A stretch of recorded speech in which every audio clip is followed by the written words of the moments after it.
Prajakeeya concept ಚೆನ್ನಾಗಿದೆ, ನೀವು ಇದನ್ನ ಬೀದಿಗೆ ಬಂದು ಯಾವಾಗ ಮಾಡ್ತೀರಾ ಅಂತಂದ ಹೇಳಿ. ಪ್ರಜಾಕೀಯ ಕಾನ್ಸೆಪ್ಟ್ ಚೆನ್ನಾಗಿದೆ ಅಂದ್ಮೇಲೆ ಬೀದಿಗೆ ಯಾಕೆ ಬರ್ಬೇಕು? ಇಲ್ಲ, ನಿಜವಾಗ್ಲು ಆ ಒಂದು ಬದಲಾವಣೆ ಬಯಸ್ತಿರೋದೇ ದೊಡ್ಡ ವಿಷಯ. ಅಂತದ್ರಲ್ಲಿ 60,000 ಬಂದಿನ 6 ಲಕ್ಷ ಆಗುತ್ತೆ. ಖಂಡಿತ ಸರ್. ನಾಳೆ 60 ಲಕ್ಷನೂ ಆಗ್ಬೋದು. ನಾನು ಪ್ರಜಾಕೀಯಕ್ಕೆ ಅಂದ್ರೆ ಬರೀ ಓಟ್ ಹಾಕಕ್ಕಲ್ಲ, ನನ್ನಲ್ಲಿ ಒಂದು ಪ್ಯೂರಿಟಿ ಕ್ರಿಯೇಟ್ ಆಯ್ತು ಅಂತ ಹೇಳ್ತಾರೆ. ಆ ಒಂದು ಸುಮಾರು ಒಂದು 20-25 ವರ್ಷದ ಕನಸು ಇವಾಗ ಎಲ್ಲರ ಯುವಕರ ಕನಸಾದಾಗ ಆ ಫೀಲ್ ಏನಂತ ನಿಜವಾಗ್ಲೂ ತುಂಬಾ ಖುಷಿ ಅನ್ನಿಸ್ತಿದೆ. ಅವ್ರು ಮಾತಾಡಿರ್ಬೇಕು, ನೋಡಿರ್ಬೇಕು, ಈಶ್ವರ್ ಪಾಟೀಲ್ ಇವ್ರು ನಾನು ಹೇಳ್ದಂಗೆ ಕೇಳ್ತಾರೆ ಅಂತ ಅವ್ರಿಗೆ ನಂಬಿಕೆ ಬರಬೇಕು. ಅದು ಪ್ರಜಾಕೀಯ. ನೀವು ಇನ್ನೊಂದು ಸ್ಟೆಪ್ ಮುಂದೆ ಹೋಗ್ಬಿಟ್ಟು ಎಲ್ಲರೂ ಇಂಡಿಪೆಂಡೆಂಟ್ ಆಗಿ ಥಿಂಕ್ ಮಾಡಿ ಅಂತಂದ್ ಹೇಳಿ ಇವಾಗ ದಿ ರಿಯಲ್ ಪ್ರಜಾಕೀಯ ಅಂತಂದ್ ಹೇಳಿ ನೀವು TRP ಅಂತ ನೀವು ಒಂದು ಮಾಡಿದೀರಾ. ನೀವೆಲ್ಲ ಆಪ್ ಡೌನ್ಲೋಡ್ ಮಾಡ್ಕೊಂಡು ಒಂದು 5 ನಿಮಿಷ ಟೈಮ್ ಕೊಟ್ಟು ನೋಡಿ, ಎಲ್ಲವೂ ನೀವೇ ನಮ್ಗೆ ಹೇಳ್ತೀರಾ ನೆಕ್ಸ್ಟ್ ಏನ್ ಮಾಡ್ಬೇಕು ಅಂತ. ಸರ್ ನಮಸ್ತೆ. ನಮಸ್ಕಾರ ಸರ್. ಇವತ್ತು ನಿಮ್ಮ ಒಂದು ಸುಮಾರು ವರ್ಷದ ಕನಸು ಕರ್ನಾಟಕದ ಎಲ್ಲಾ ಜನರ ಕನಸು ಆಗ್ತಾ ಇದೆ, ಯುವಕರ ಕನಸು ಆಗ್ತಾ ಇದೆ.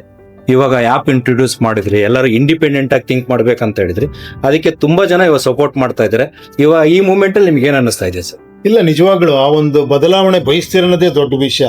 ಆಕ್ಚುಲಿ ಏನಂದ್ರೆ ಇವತ್ತು ನಾವು ಮಾಡಿ ಎಷ್ಟು ಒಂದ್ 3 ತಿಂಗಳು 2 ತಿಂಗಳಾಗಿದೆ, ಅಷ್ಟಲ್ಲಿ 60,000 ಜನ ಅದಕ್ಕೆ. ಬಿಕಾಸ್ ಇದರಲ್ಲಿ ಆಕ್ಟಿವ್ ಆಗಿ ಪಾರ್ಟಿಸಿಪೇಟ್ ಮಾಡೋದು ನೀವು ಹೇಳ್ದಂಗೆ ತುಂಬಾ ದೊಡ್ಡ ವಿಷಯ. ಅದು ಹೌದು ಸರ್. ಫಾಲೋ ಮಾಡ್ಬಿಡ್ಬೋದು, ಏನ್ ಹೇಳಿ ಲೈಕ್ ಮಾಡ್ಬಿಡ್ಬೋದು. ಈಗ ನನ್ನ ಟ್ವಿಟರ್ ಪೇಜ್ ಆಗ್ಲಿ ಇನ್ನೋದಾಗ್ಲಿ 1 ಮಿಲಿಯನ್ ಫಾಲೋವರ್ಸ್ ಇದಾರೆ. ಓಕೆ, ಫಾಲೋ ನೋಡ್ತೀವಿ ಇವ್ರನ್ನ ಇದು ಅಂತ, ಅದು ಬೇರೆ. ಹೌದು. ಬಟ್ ಇದಂಗಲ್ಲ, ಆಕ್ಟಿವ್ ಪಾರ್ಟಿಸಿಪೇಟ್ ಮಾಡಕ್ಕೆ ಬರ್ಬೇಕು ಇಲ್ಲಿ. ಹೌದು. ಅಂತದ್ರಲ್ಲಿ 60,000 ಬಂದಿನ 6 ಲಕ್ಷ ಆಗುತ್ತೆ. ಖಂಡಿತ. ನಾಳೆ 60 ಲಕ್ಷನೂ ಆಗ್ಬೋದು. ಹೌದು. ಬಟ್ ಅದು ಕೂಡ ಡಿಪೆಂಡಿಂಗ್ ಅಪಾನ್ ಏನ್ಗಳೇ, ಅದು ಒಬ್ಬರಿಂದ ಒಬ್ಬರಿಗೆ ಹೋಗ್ಬೇಕಿದೆ. ಆಕ್ಚುಲಿ ಅಂದ್ರೆ ಆರ್ಗ್ಯಾನಿಕ್ ಆಗಿ ಹೋದಾಗಲೇ ಇಟ್ಸ್ ಕರೆಕ್ಟ್ ಆಗೋದು ಅಂತ ಅಷ್ಟೇ. ಖಂಡಿತ ಸರ್. ಹೌದು. ಇವಾಗ ಏನಂತಂದ್ರೆ ಇದು ಪ್ರಜಾಕೀಯ ಅಂತಂದ್ರೆ ಕೇವಲ ಒಂದು ವೋಟ್ ಹಾಕೋ ಪ್ರಕ್ರಿಯೆ ಅಷ್ಟೇ ಅಲ್ಲ, ಮನಸ್ಸಿನ ಭಾವನೆಗೂ ಬಹಳ ಕನೆಕ್ಟ್ ಆಗಿದೆ. ಯಾಕಂದ್ರೆ ಪ್ಯೂರಿಟಿ ಇಲ್ದ ಅಂದಾಗ ಪ್ರಜಾಕೀಯ ಅರ್ಥ ಆಗಲ್ಲ. ಇವಾಗ ಎಲ್ಲರೂ ಮಾತಾಡ್ಕೊಂತಿರೋದು ಅದೇನೆ. ಇವಾಗ ಯಂಗ್ಸ್ಟರ್ಸ್ ಏನ್ ಹೇಳ್ತಾ ಇದ್ದಾರೆ ಅಂತಂದ್ರೆ, ನಾನು ಪ್ರಜಾಕೀಯಕ್ಕೆ ಅಂದ್ರೆ ಬರೀ ವೋಟ್ ಹಾಕಕ್ಕಲ್ಲ, ನನ್ನಲ್ಲಿ ಒಂದು ಪ್ಯೂರಿಟಿ ಕ್ರಿಯೇಟ್ ಆಯ್ತು ಅಂತ ಹೇಳ್ತಾರೆ. ಆ ಪ್ಯೂರಿಟಿ ಕ್ರಿಯೇಟ್ ಆದ್ಮೇಲೆ ಅದೊಂದು ಆ್ಯಪ್ ಇನ್ಸ್ಟಾಲ್ ಮಾಡ್ಕೊಂಡು ಅದನ್ನ ರಿಜಿಸ್ಟರ್ ಮಾಡ್ಕೊಂಡು 60,000 ಜನ ಅವರು ಮನಸ್ಥಿತಿನೇ ಬದಲಾವಣೆ ಮಾಡ್ಕೊಂಡಿದ್ದಾರೆ ಅಂದಾಗ ತುಂಬಾ ಗ್ರೇಟ್ ವಿಷಯ ಅಂತ ಅನ್ಸುತ್ತೆ. ಹೌದೌದು, ಖಂಡಿತ. ಅದೇ ನೋಡಿ, ಇಂಡಿಪೆಂಡೆಂಟ್ ಥಿಂಕಿಂಗ್ ಅನ್ನೋದು ಇದೆಯಲ್ಲ, ಅದು ಬಹಳ ಇಂಪಾರ್ಟೆಂಟ್. ಯಾಕಂದ್ರೆ ನಾವು ಲೈಫ್ ಎಲ್ಲ ನಾವು ಡಿಪೆಂಡೆಂಟ್ ಆಗಿ ಬದುಕ್ತಾ ಇರ್ತೀವಿ. ನಾವು ಎವ್ರಿಥಿಂಗ್ ಡಿಪೆಂಡೆಂಟ್. ಅಲ್ಲಿ ಯಾರೋ ಒಂದು ಇನ್ಸ್ಟಾಗ್ರಾಮ್ ಅಲ್ಲಿ ಒಂದು ಒಳ್ಳೆ ಕಾರಲ್ಲಿ ಹೋಗ್ತಾ ಇದ್ದಾನೆ, ಯಾವಾಗ ನಾನು ಈ ತರ ಕಾರ್ ತಗೊಳ್ಳೋದು. ಇನ್ಯಾವುದೋ ನೋಡಿದ್ವಿ, ಎಲ್ಲರೂ ಹ್ಯಾಪಿ ಆಗಿದೆ, ನಾನೊಬ್ನೇ ಬೇಜಾರಲ್ಲಿ ಇದ್ದೀನ, ಎಲ್ಲರೂ ಕೆಲಸದಲ್ಲಿದೆ, ನನಗೆ ಕೆಲಸ ಇಲ್ವಾ. ನಾವು ಆಲ್ವೇಸ್ ಕಂಪೇರ್ ಮಾಡಿ ಮಾಡಿ ಮಾಡಿ ನಮ್ಮನ್ನ ನಾವು ಕೊಂದ್ಕೊಂತಾನೆ ಇರ್ತೀವಿ. ಅದೇ ಇಂಡಿಪೆಂಡೆಂಟ್ ಥಿಂಕ್ ಮಾಡಿದಾಗ ನೀವು ನಾನ್ ಕರೆಕ್ಟ್ ಆಗಿದ್ದೀನಿ, ನನ್ನ ಜೀವನ ನಾನು ರೂಪಿಸ್ಕೊಂತೀನಿ, ಅದು ಇಂಡಿಪೆಂಡೆಂಟ್ ಥಿಂಕಿಂಗ್ ಬಂದಾಗ ಅದು ಪ್ರಜಾಕೀಯ ಹೇಳ್ತಿರೋದು. ಅದು ತುಂಬಾ ಜನ ಯಂಗ್ಸ್ಟರ್ಸ್ ಇವಾಗ ಏನ್ ಹೇಳ್ತಾ ಇದ್ರು ಅಂದ್ರೆ, ನಾನು ಈ ಹಳೆ ರಾಜಕೀಯ ಸಿಸ್ಟಮ್ ಅಲ್ಲೇ ಬದಲಾವಣೆ ನೋಡ್ಬೇಕಂತ ಪ್ರಯತ್ನ ಮಾಡಿದ್ದೆ. ಸೊ ಈ ಕಾನ್ಸೆಪ್ಟ್ ಬಂದ್ಮೇಲೆ ನಿಜವಾಗ್ಲೂ ಹೌದಲ್ಲ ಅನ್ಸ್ತು. ರೂಟ್ ಕಾಸ್ ನಾನು ಬದಲಾವಣೆ ಆದ್ರೆ ಖಂಡಿತ ಆಗುತ್ತೆ ಅಂತ ಅನಿಸ್ತು ಅಂತಂದ್ ಹೇಳಿ. That is your dream. ಯಾಕಂದ್ರೆ ತುಂಬಾ ವರ್ಷದ ಹಿಂದೆ ಒಂದು ವೈರಲ್ ಆಗಿತ್ತು ಸರ್, ನೀವು ಅಂದ್ರೆ ನಾನು ಒಂದು ಏನೋ ಮಾಡ್ಬೇಕಂತ ಬಂದಿದ್ದೀನಿ ಅನ್ನೋದೊಂದು ವಿಡಿಯೋ ವೈರಲ್ ಆಗಿತ್ತು. ಆ ಒಂದು ಸುಮಾರು ಒಂದು 20-25 ವರ್ಷದ ಕನಸು ಇವಾಗ ಎಲ್ಲರ ಯುವಕರ ಕನಸಾದಾಗ ಅದು ಏನ್ ಅನ್ಸುತ್ತೆ ಸರ್ ನಿಮ್ಗೆ? ಆ ಫೀಲ್ ಏನ್ ಅನ್ಸುತ್ತೆ? ನಿಜವಾಗ್ಲೂ ತುಂಬಾ ಖುಷಿ ಅನ್ನಿಸ್ತಿದೆ. ಖಂಡಿತ ನನಗೂ ಆಸೆ ಇದೆ ಬೇಗ ಆಗ್ಲಿ ಇದು ಅಂತ.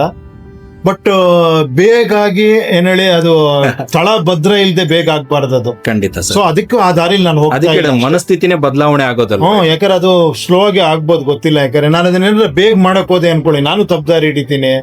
ಪ್ರಜಾಕೀಯ ಅನ್ನೋ ಹೆಸರಲ್ಲ, ಆಮೇಲೆ ಯಾರ್ಯಾರೋ ಬಂದು ನಾನು ಪ್ರಜಾಕೀಯ ಅಂತ ಜನಕ್ಕೆ ಅರ್ಥ ಆಗ್ಲಿಲ್ಲ ಅಂದ್ರೆ, ಪ್ರಜಾಕೀಯ ಅಂತ ಹೆಸರಿರೋರೆಲ್ಲ ಪ್ರಜಾಕೀಯ ಹಂಗಾಗಲ್ಲ ಅದು.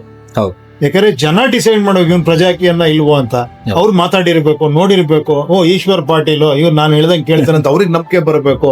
ಅದು ಪ್ರಜಾಕೀಯ. ಹೌದು. ನಾನು ಹೇಳ್ಕೊಡೋದಲ್ಲ, ನಾನ್ ಪ್ರಜಾಕೀಯನೇ, ನನ್ ವೋಟ್ ಹಾಕ್ರಿ ಅಂದ್ರೆ ಜನ ಹೋಗ ಯಾವ ಪ್ರಜಾಕೀಯ ನೀನು, ನಾನು ಪ್ರಜಾಕೀಯ ಮಾಡೋದು ವೋಟರ್ ಆಗಿ ಅಂತ ಜನ ಹೇಳ್ಬೇಕು. ಆ ಬದಲಾವಣೆ ಖಂಡಿತ ಆಗುತ್ತೆ. ಆಮೇಲೆ ತುಂಬಾ ಜನ ಈಗ ಇಂಟರ್ವ್ಯೂಸ್ ನ ಎಲ್ಲರೂ ನೋಡಿದಾರೆ ಸರ್. ಈ ನಡುವೆ ಒಂದು 2 ತಿಂಗಳಲ್ಲಿ ಬಂದಿರತಕ್ಕಂತ ಇಂಟರ್ವ್ಯೂಸ್ ಎಲ್ಲರೂ ಇಂಟರ್ವ್ಯೂ ನಲ್ಲಿ ಕೆಲವೊಂದು ಪ್ರಶ್ನೆಗಳನ್ನ ಕಾಮನ್ ಆಗಿ ಕೇಳಿದ್ದಾರೆ.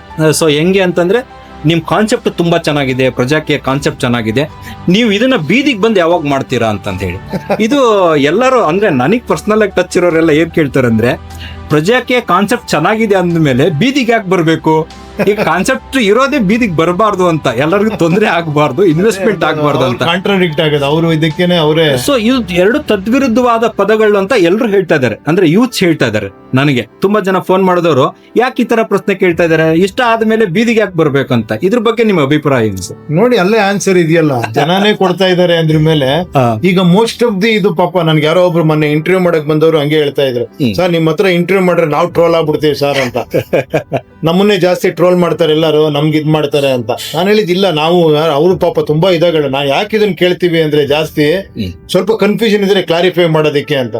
ಖಂಡಿತ ನಿಮ್ಮ ಜವಾಬ್ದಾರಿ ನೀವು ಮಾಡ್ತಾ ಇದೀರಿ. ಯಾಕಂದ್ರೆ ಸಣ್ಣ ಡೌಟ್ ಇದ್ರು ಅದನ್ನ ಎತ್ತಿ ಕೇಳ್ತಾರೆ, ಯಾಕಂದ್ರೆ ಅದು ಕ್ಲಾರಿಫೈ ಆಗ್ಲಿ ಅನ್ನೋದಕ್ಕೋಸ್ಕರ ಅವ್ರು ಕೇಳ್ತಾರೆ. ಹೌದಾ ಸರ್? ಹಂಗಂತ ಇದು ಅವರು ಜನರ ವಾಯ್ಸ್ ಆಗಿ ಕೂಡ, ಜನರ ವಾಯ್ಸ್ ಕೂಡ ಇದು ಇನ್ನೂ ಒಂದಷ್ಟು ಜನ ಬೇಗ ಹೋಗ್ಲಿ ಅನ್ನೋದು ಅವ್ರಿಗೂ ಆಸೆ ಇರೋದ್ರಿಂದ ಕೇಳ್ತಾರೆ. ಅದಕ್ಕೆ ನಾನು ಸಮಾಧಾನವಾಗಿ ಮತ್ತೆ ಅದಕ್ಕೆ ಆನ್ಸರ್ ಮಾಡ್ತಾನೆ ಇರ್ತೀನಿ. ಸರ್, ಮುಂಚೆ ಉತ್ತಮ ಪ್ರಜಾಕೀಯ ಪಕ್ಷ ಅಂತ ಪಕ್ಷದಿಂದ ಆಪರೇಟ್ ಮಾಡಿ ನೀವು ಬಿಫಾರ್ಮ್ ಕೊಡುವಂತದ್ದು ಮತ್ತೆ ಎಲ್ಲರೂ ನಿಮ್ಮನ್ನ ಫಾಲೋ ಮಾಡುವಂತದ್ದೆಲ್ಲ ಬರ್ತಾ ಇತ್ತು. ನೀವು ಇನ್ನೊಂದು ಸ್ಟೆಪ್ ಮುಂದೆ ಹೋಗ್ಬಿಟ್ಟು ಎಲ್ಲರೂ ಇಂಡಿಪೆಂಡೆಂಟ್ ಆಗಿ ಥಿಂಕ್ ಮಾಡಿ ಅಂತಂದ್ ಹೇಳಿ ಇವಾಗ ದಿ ರಿಯಲ್ ಪ್ರಜಾಕೀಯ ಅಂತಂದ್ ಹೇಳಿ ನೀವು TRP ಅಂತ ನೀವು ಒಂದು ಮಾಡಿದೀರಾ. ಸೊ ಇದನ್ನ ಹೇಗ್ ಮಾಡೋದು ಅಂತ ಒಂದು ಜಸ್ಟ್ ಒಂದು ಸೆಕೆಂಡ್ಸ್ ಅಲ್ಲಿ, ಒಂದು ಮೂಮೆಂಟ್ಸ್ ಅಲ್ಲಿ ಹೇಳೋದಾದ್ರೆ ಸರ್, ಜನಕ್ಕೆ ಆಪ್ ಹೆಂಗ್ ಇನ್ಸ್ಟಾಲ್ ಏನು ಇಲ್ಲ, ಆಪ್ ಡೌನ್ಲೋಡ್ ಮಾಡ್ಕೊಳ್ಳಿ. ನಾನು ಮತ್ತೆ ಹೇಳಲ್ಲ ಅದನ್ನ. ಯಾಕಂದ್ರೆ ನೀವು ಪ್ರಜಾಕೀಯ.org ಅಂತಿದೆ ವೆಬ್ಸೈಟ್ ನೋಡ್ಬೇಕು ಅಂದ್ರೆ, ಇಲ್ಲ ಅಂದ್ರೆ ಪ್ರಜಾಕೀಯ ಅಂತ ದ ರಿಯಲ್ ಪ್ರಜಾಕೀಯ ಅಂತ ನೀವು ಟೈಪ್ ಮಾಡಿದ್ರೆ, ಏನು ಐಫೋನ್ ಅಲ್ಲೂ ಇದೆ, ಆಂಡ್ರಾಯ್ಡ್ ಅಲ್ಲೂ ಇದೆ. ನೀವೆಲ್ಲ ಆಪ್ ಡೌನ್ಲೋಡ್ ಮಾಡ್ಕೊಂಡು ಅದು 5 ನಿಮಿಷ ಟೈಮ್ ಕೊಟ್ಟು ನೋಡಿ, ಎಲ್ಲವೂ ನೀವೇ ನಮ್ಗೆ ಹೇಳ್ತೀರಾ ನೆಕ್ಸ್ಟ್ ಏನ್ ಮಾಡ್ಬೇಕು ಅಂತ. ಜನರಿಗೆ ಕೆಲವೊಬ್ಬರಿಗೆ ಏನೋ ಡೌಟ್ ಇದೆ ಅಂತ ಅಂದ್ರೆ ಸರ್, ಇದು ಕಾಮನ್, ಅಂದ್ರೆ ಇದು ಪ್ರಜಾಕೀಯ ಬಿಟ್ಟು ಕೂಡ ಒಂದೊಂದು ಕ್ವಶನ್ ಆಗತ್ತೆ ಜನರಲ್ ಆಗಿ. ಈ ನನ್ನಲ್ಲಿ ಏನೋ ಒಂದು ಡೌಟ್ ಬಂದಿದೆ ಅಂತ ತಿಳ್ಕೊಳ್ಳಿ, ಅಥವಾ ಯಾರ ಹತ್ರ ಸಾಮಾನ್ಯ ಡೌಟ್ ಬಂದಿದೆ, ಅದು ಆನ್ಸರ್ ಯಾರ ಹತ್ರ ಇರುತ್ತೆ ಅಂತ ನೀವು ಬಯಸ್ತೀರಾ? ಅವ್ರ ಹತ್ರನೇ ಇರುತ್ತೆ.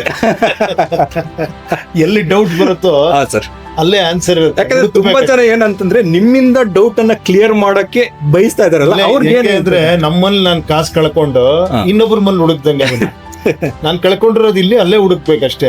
ನನ್ಗೆ ಎಲ್ಲಿ ಡೌಟ್ ಬಂದಿದ್ಯೋ ಅಲ್ಲೇ ಕೇಳ್ಕೊಂಡ್ರೆ ಅಲ್ಲಿ ಆನ್ಸರ್ ಸಿಗುತ್ತೆ. ಯಾಕಂದ್ರೆ ಕೆಲವೊಬ್ರದ್ದು ಇದು ಪ್ರಶ್ನೆ ಆಗಿತ್ತು, ಯಾಕಂದ್ರೆ ನಾನು ಡೌಟ್ ಕ್ಲಿಯರ್ ಮಾಡ್ಬೇಕಂತ. ಸೊ ಅದಕ್ಕೊಂದು ಆನ್ಸರ್ ಆಗ್ಲಿ ಅಂತ ಎಲ್ಲರೂ ವಾಯ್ಸ್ ಅಲ್ಲಿ ಒಂದು ಪ್ರಶ್ನೆ ಕೇಳಿದೆ. ಸರ್, ನೀವು ಮಾಡೋದು ತುಂಬಾ ಗ್ರೇಟ್ ವರ್ಕ್ ನಿಜವಾಗ್ಲೂ. ಯಾಕಂತಂದ್ರೆ ಪ್ರಪಂಚ ಒಂದ್ ರೀತಿ ಥಿಂಕ್ ಮಾಡ್ತಾ ಇದ್ರೆ, ಒಂದು ಪ್ರಜಾಕೀಯ ಅನ್ನೋದು ಒಂದು ಪ್ರಪಂಚದಲ್ಲಿ ಒಂದು ಬೇರೆ ಮೈಂಡ್ ಸೆಟ್ ಅನ್ನ ನೀವು ಒಂದು ಅಡಿಪಾಯ ಹಾಕ್ಕೊಟ್ಟಿದ್ರಿ. ಇದು ಮುಂದೆ ತಗೊಂಡು ಹೋಗೋದು ಡೆಫಿನೆಟ್ ಆಗಿ ಜನರಿಗೆ ಬಿಟ್ಟಿರೋದಂತ ಕೂಡ ಹೇಳಿದಿರ. ನೀವು ಟೈಮ್ ಕೊಟ್ಟಿದ್ದೀರಾ ಇದಕ್ಕೆ, ಸಾಕಷ್ಟು ಪ್ರಜಾಕೀಯಕ್ಕೆ ನಿಮ್ ಶ್ರಮ ಇದೆ. ನಿಮ್ಮ ಅಂದ್ರೆ ಎಲ್ಲ ರಾಜಕೀಯದವರು ಕೂಡ ಪ್ರಜಾಕೀಯನ ಇಷ್ಟಪಡೋ ತರ ಆಗಿದೆ ಆಕ್ಚುಲ್ ಆಗಿ. ಶೂಟಿಂಗ್ ಹೋಗೋದಂಗಾರೆ ಖಂಡಿತ ಸರ್, ಖಂಡಿತ ನಿಮ್ ಕೆಲಸ ಮಾಡ್ಬೋದು. ಎಲ್ಲರೂ ಕೂಡ ಅವ್ರವ್ರ ಕೆಲಸ ಮಾಡಿದ್ರೆ ಖಂಡಿತ ಈಸಿ ಆಗುತ್ತೆ ಅಂತ.